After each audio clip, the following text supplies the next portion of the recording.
everyone, and welcome to Journey with the Kellers. My name is Amanda Keller, and today we are back in the Keller kitchen. So today we are going to be making something from the Hebridean baker, okay? So this recipe today is called Aunt Bellag's Duff. So the only Duff I had ever known about is the movie that came out about being a Duff. But this is actually kind of what looks like a bread type of thing. But instead of like cooking it in the oven, you boil it in water. So it's totally different. I've never had this. I've never even heard of it. So we're going to try it. Always like to try new things. Okay, so this one is basically in the metric system. So things are dealing in grams and stuff like that.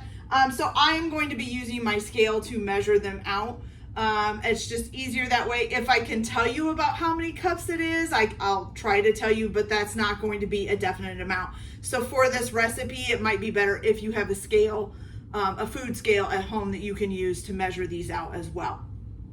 Two things that you need to do before you get started. One is you are going to need, it says for a muslin cloth, yes, a muslin cloth or a cotton dish towel. You need to take that and boil it in a, put it in a pan of water, boil it, and then let it sit in that water until it cools back off enough that you can touch it with your hands. So I've already done that. Mine is sitting on the stove over there and is cooling right now. So hopefully by the time I get done making the dough, it will be ready, okay? All right, so the other thing that you're going to do is grate one apple. It doesn't say to peel it. It doesn't say what kind of apple. I just used a Granny Smith. It doesn't even say it needs to be a tart apple. I'm just used to, this is kind of like a baking thing. So usually I would use a Granny Smith for that. So just grate up an apple. I left the peel and everything on it, okay? Now, the first thing that you are going to do, everything for this recipe goes into one bowl, so that's pretty cool. The first thing that you are going to need is 225 grams of plain flour. That equals about maybe 1 1/4 cups. And that is, then you have to sift it, or actually it says to sieve it. So I actually used my sieve and just sieved it out, but you could probably use a sifter and do the same thing, okay? All right, so the next thing that we are going to add to here is 1 teaspoon of baking soda. Thank goodness that their teaspoons and stuff are the same. I would hate it if I had to convert even that stuff. Okay, so 1 teaspoon of baking soda. Then you're also gonna need 1 teaspoon of mixed herbs or mixed spice. So this I got off of Amazon. I'm going to show you guys this here. This, if you do order this, or if you are looking for it, make sure you get the one that's for baking, not for cooking. Because there is like a mixed herb or a mixed spice that's for cooking. There's also like a 5 spice that they use in Asian foods a lot. So make sure it's the one for baking. This is like a combination of like cinnamon and I think it's like cloves. Cinnamon and coriander and nutmeg. You could probably make it yourself. I just don't know the ratios, okay? So 5 spice, or not 5 spice, mixed spice, I'm sorry. 1 teaspoon of that. And I will leave a link for this where I did order this off of Amazon. So if you guys want to order it there, you can. It'll be an affiliate link, of course. If I can get, there we go. Okay, so 1 teaspoon of mixed spice. And then also 1 teaspoon of cinnamon.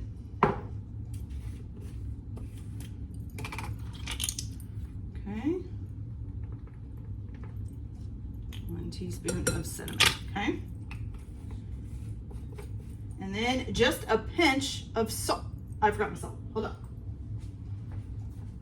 We'll just use this here. So 1 pinch of salt, that works there. Done. Okay, so you're going to mix this all together.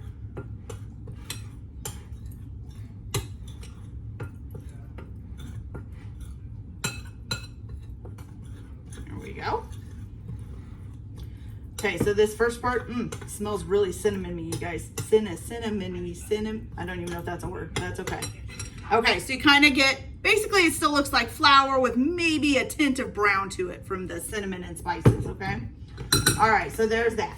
So the next thing that you are going to add is your sugar. You need 175 grams of sugar. So I'm going to turn my scale on, make sure it's set to grams. It is, okay? So we're just going to get some sugar out here. Make sure it's at 0 when we start.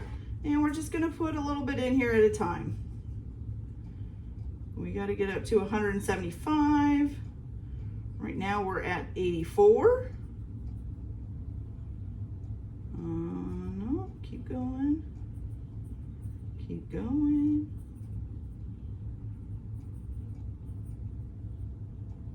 Okay, now I'm a perfectionist, you guys, so if it says 175, I have to get it right at 175.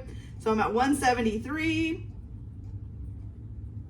174, 175 right there. So it wasn't quite a cup, maybe like 3/4 of a cup. Okay, so you're gonna go ahead and add that in.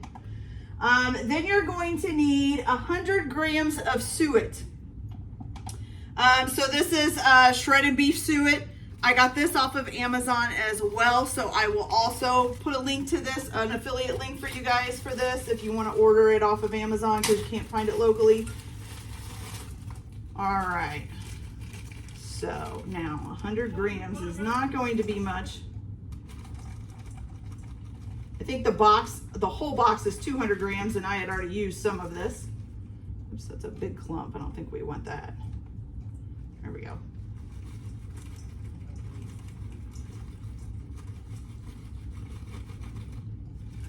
Okay, we're up to 74 grams. 87. 94. Oh, right on 100 right there. Okay, so 100 grams of beef suet. Okay. And it doesn't actually say beef suet, it just says suet, but that's the only kind of suet I know, so that's what I'm using. Okay.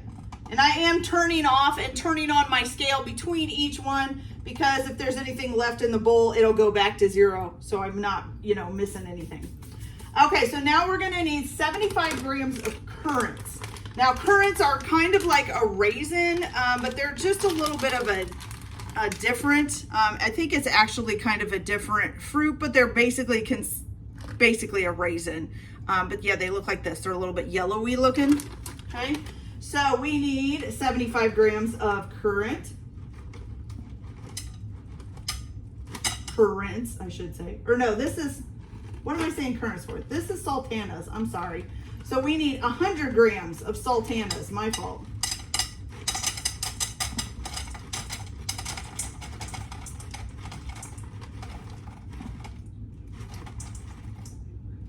Okay, getting there, 98.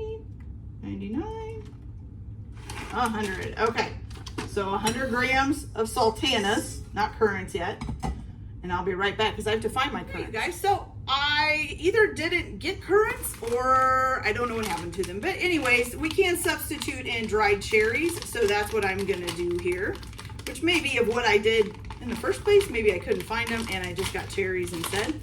So if you have currants, it's 75 grams of currants. So this gets to 0 here.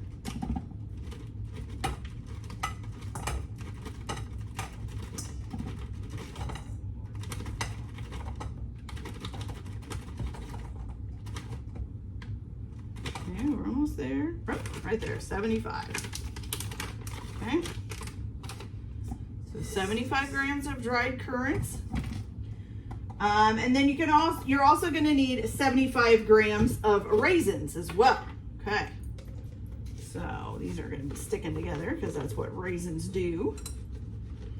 So we're just going to try and loosen them up here.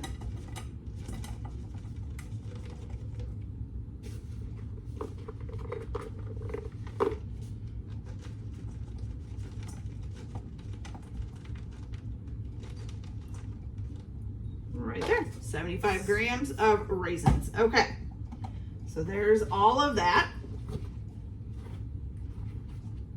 And then also your 1 grated apple, okay? I'm gonna put that in.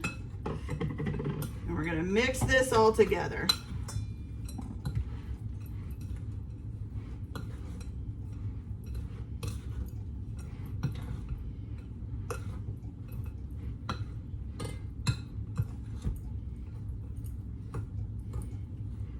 sure everything's mixed up nice and good. Okay, so when you get done with this part, you get a nice kind of floury, bumpy, coated fruit. It's pretty much what it seems like there. All right, make sure we get everything up from the bottom. Okay, now for the next part, you are gonna pour in your buttermilk, which you are going to need 150 milliliters of buttermilk. So I need to change our unit here. Does it have milliliters? This may not have milliliters. I think it may be on my measuring cups though. So let's see here. Does this have milliliters? Yes, it does. Okay. So we're gonna use our liquid measuring cups. All right, so 150 milliliters.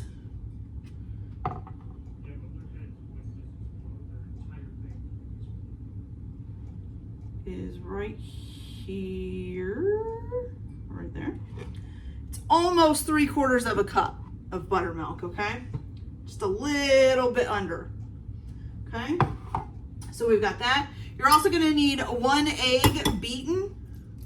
So we're gonna put this in this separate little bowl here. Oops, just dropped some of the shell in there by accident. And then you are just going to beat this.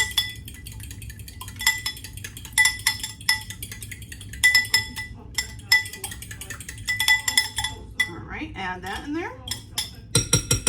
And then you're also going to add in some black treacle. Now I either got this off of Walmart or Amazon. I'm not sure which one, but I will try. If it's Walmart, I'm not sure if I know how to put a link in. I'll have to see if I can. If it's Amazon, I'll definitely put a link to it. So for black treacle, you need 1 heaped tablespoon. So if you've never seen black treacle, it's exactly what it is. It just looks like black sticky stuff, kind of like really black honey. Okay, so that is going to be there. Find my lid. Okay, and then the last thing that you are going to add is 1 heaped tablespoon of either marmalade.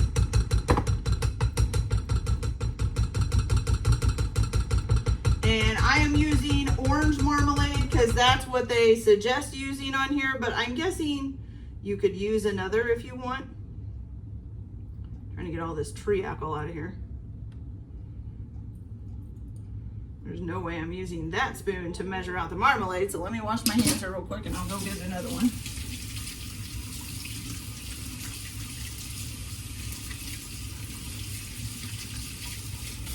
It is treacle, you guys. It's very sticky. Does not want to come off your fingers. Okay, so here we go. So another tablespoon, and we're going to add our orange marmalade in. Are there other marmalades? I think so. I think there's other fruit marmalades, correct? I think it's just orange. Okay, there we go. So we got 1 heaping tablespoon of marmalade in. And we're going to mix all that up, okay?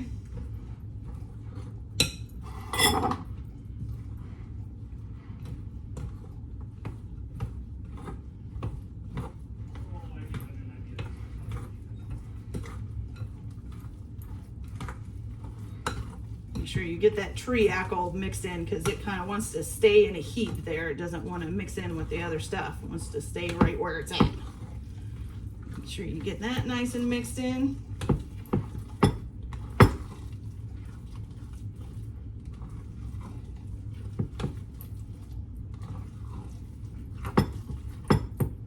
There we go.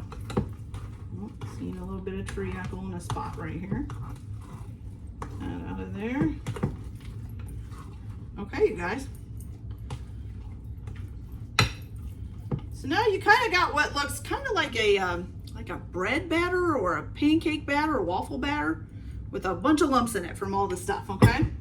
All right, smells good though, really does. Smells really cinnamony, smells good. Okay, so now we've got that in there. So now I'm gonna go and see if my towel is cooled off enough.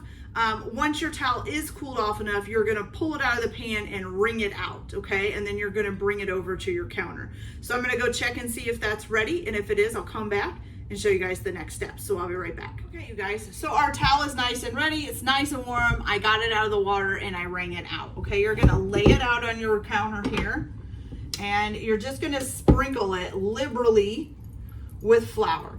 Now also, once you get this out of the pan and get it wrung out, I went ahead and changed the water and put it back on to bring it to a boil. What you're gonna do is you are going to put this in this towel, and I'll show you what you're gonna do and tie it off and everything.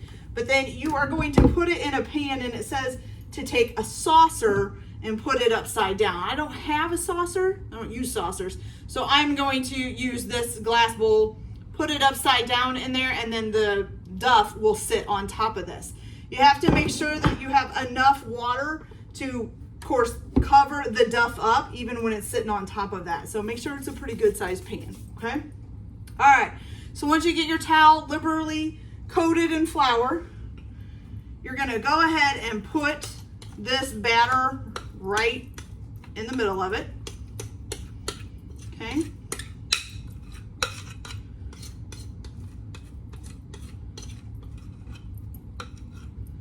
There we go. And then you are going to take it and gather it up all together. And then you're going to tie it off with the string. It says to make sure it's loose enough that the bread can still expand in there. I think what I want to do is make it go more this way, because the shorter sides are over here. I kind of want it to be rounded, not, it's kind of going to make a log shape. Okay, so I don't know that this was the best towel for this, because it's not really working as far as, here we go, let's try the points. There we go, that's better. Better, better, better. Okay, it's a good idea to bring your points up. Not so sure about those being open. Hopefully once we tie it off, they won't be. So now you're gonna take a piece of string and you're gonna tie it off. And it says, you know, make sure there's enough room for the bread to expand. I am worried about these here. Maybe I should tie those off too. I think I should tie those off too. Because otherwise I think the bread's just gonna come out. I don't know if this is an actual bread, but I don't want it seeping out of everything. So we'll just make sure that's tied up there too. And if it makes a weird shaped bread, then it makes a weird shaped bread. Okay.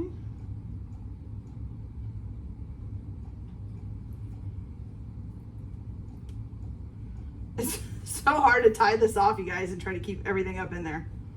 Okay, so tie it off. Make sure it's nice and tight. Okay. Now I'm actually gonna double knot it and then also put a bow in it. Because why not? Pretty things come in bows. And then I'm gonna double knot that bow as well. I'm gonna make sure this thing don't pop open. Okay, so now you got that all done. Looks pretty good. So now you're going to take your saucer, you're gonna bring your water to a boil. I'm gonna go put my saucer in there now before it starts boiling too much. You're gonna put this in there. Once the water starts to boil, you're gonna put this on top. And then you are going to boil it for about 3 hours. You do need to make sure that the water stays above this. So you have to go back and check periodically for evaporation. And if the water's getting too low, then add more water to it. But so boil it on a sim. Well, you're gonna boil it, bring it to a boil, cover it with a lid, and simmer for 3 hours. So you need to turn it down to a simmer, which is basically turning it down to low. And then, you know, just don't let the water evaporate. Now I can't say evaporate, geez. Okay, then you're gonna take it from the pan and remove it from, they call this a clute. The towel is a clute. You're gonna remove the clute from the dumpling and try not to take off the skin as you do that. And then you're going to leave it sit in a warm kitchen and let it rest for 30 minutes before you slice it, okay? So I'm really interested to see if this turns out, you guys. So I will be back once I have gotten it out of the pan after cooking it for 3 hours and have let it rest for 30 minutes. So I'll be back in a little bit. Okay, you guys, so this was an adventure in itself to cook. So first, I'm guessing my pot wasn't quite tall enough and big enough to cook this in it. So when it first started boiling, I have a gas stove and it overboiled and actually put my pilot out, and I didn't know it until I started smelling gas in the house, which is not a good thing. I had to run out here and shut it off. Then I had to take a little bit of the water out so that it would stop doing that.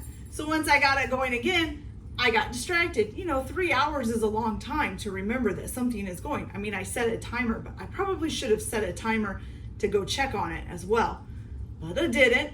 So I started smelling something funny, and when I came out here, almost all of the water was gone. So I was like, oh no, and I had to hurry up and fill it back up again. Now luckily it was still on the thing, but not quite there. So I'm guessing that I don't know if it got cooked all the way through. It doesn't really look like it. When it got done, it was a little bit squishy. I did go ahead and pop it in the oven for a little bit, and that kind of did seem to gel it together a little bit more. So this is supposed to be kind of like a pudding, but not pudding, almost like a bread pudding, I guess. I'm not quite sure. But anyways, so it was pretty difficult to get it done, but I think it's done. Honestly, I don't know, because I've never had one of these, and in the picture, of course, it looks fabulous. So I don't know, but it still does smell good. So I'll give you guys a closer look. So this is what it looks like. And I'm going to show you guys the picture. So this is the picture here in the book. So that's what it's supposed to look like, I'm guessing. But mine didn't quite turn out that way. Like I said, I'm pretty sure when I pulled it out of the boiling water that it did not get done all the way. And so when I put it back in the oven, I think it did, but now it's a very odd looking shape. So I'm going to go ahead and try this anyways, see how it tastes. If it's disgusting, well, at least I can say I've tried it before. I've tried to make it before. All right, so let's make sure that we get a nice little piece here with some cherries and stuff in it. I mean, it does look like the parts that really got done really well do look pretty good. So hopefully it'll be good. Let's try this.